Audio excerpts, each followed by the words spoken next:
Imagine returning to your hometown and finding no houses, no neighbors, and no familiar streets. In one place, the ground beneath the town has been burning for more than half a century.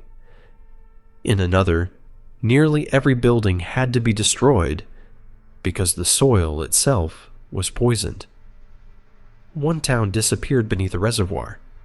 Another was slowly dismantled until the forest reclaimed it. These places were not legends. They appeared on maps. People built homes, raised families, opened stores, and expected their towns to outlive them. Then something changed. Tonight, we uncover 5 American towns that vanished, and what really happened to them. At the border of Texas and New Mexico sits a collection of abandoned buildings beside an old strip of pavement. This is Glenrio. During the height of Route 66, Glenrio survived by serving travelers. Motor courts offered beds for the night. Cafes served drivers crossing the plains. Gas stations waited beside the road. Its position on the state line even produced some unusual arrangements. Businesses could take advantage of whichever side offered the more favorable rules. The town did not need a mine, a factory, or rich farmland. It needed traffic. Then Interstate 40 arrived. In 1975, the new highway bypassed Glenrio. The endless stream of motorists that had supported the community suddenly moved elsewhere.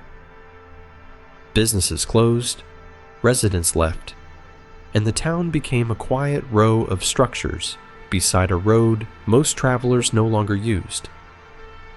The National Park Service says 17 abandoned buildings remain in the Glenrio Historic District. Visitors can still identify the old diner, the State Line bar, and a motel that once advertised itself as the last motel in Texas, or the first, depending on which direction you were driving. Glenrio was not destroyed in a single night. It suffered a quieter fate. The world simply found a faster way around it.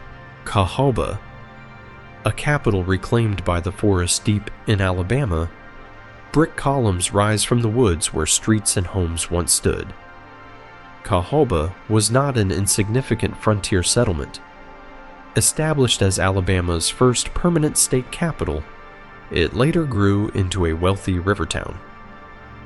Its location near the Alabama and Cahawba rivers helped commerce, but it also left the town exposed to flooding. The capital moved away in 1826, yet Cahawba survived and continued to grow. After the Civil War, the community became important to emancipated African Americans seeking political participation and new opportunities. But power and business gradually shifted elsewhere. By 1870, Cahawba's population had fallen to about 300. Fires, decay, and dismantling claimed most of its buildings by the beginning of the 20th century. The town did not disappear because of one mysterious catastrophe. It was weakened by political change, economic decline, floods, and time. Materials from abandoned structures were carried away and reused. Vegetation covered what remained. Today, Old Cahawba is an archaeological park. The ruins are still there, scattered beneath trees and along pathways, but the living town has vanished. St. Thomas, beneath the waters of Lake Mead. In the Nevada desert, a town once rested near the muddy river. St. Thomas began as a pioneer settlement in 1865. Over time, it developed farms, homes, and stores. Generations lived there under the desert sun. Then, Hoover Dam changed the landscape. As the dam created Lake Mead, water began spreading into the surrounding valleys. Residents sold their property, tore down some of their homes, and left the community behind.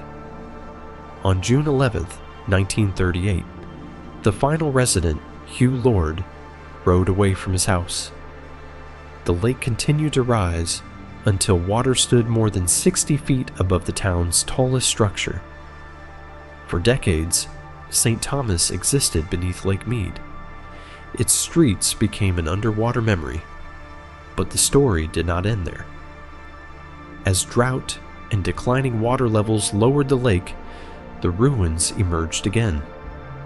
Foundations, roads, and fragments of the settlement became visible in the desert. St. Thomas is a rare vanished town that returned, not alive, but uncovered. Times Beach, the town that had to be destroyed. Times Beach, Missouri, began as a small community near the Merrimack River. Many of its roads were unpaved, creating clouds of dust during dry weather. In the early 1970s, waste oil was sprayed on those roads to control the dust. The residents did not know that some of the oil was contaminated with dioxin, a highly dangerous chemical. The truth emerged years later. In 1982, federal investigators collected samples. While the community waited for answers, the Merrimack River flooded the town, forcing residents to evacuate. Then, laboratory results confirmed the contamination. The disaster left families unable to return safely. The federal government eventually bought the properties, and the town was disincorporated. Cleanup was extraordinary. Homes, businesses, contaminated soil, and even the town's water tower were destroyed or treated. According to the Environmental Protection Agency, an incinerator eventually processed more than 265,000 tons of contaminated material from Times Beach and other eastern Missouri sites. What remained was buried in a mound. Today, the location is Route 66 State Park. Visitors can walk through green land where a town once stood, often without realizing what lies beneath it. Times Beach did not become a ghost town. It was deliberately erased because leaving it in place was considered too dangerous. Centralia, the fire beneath the streets.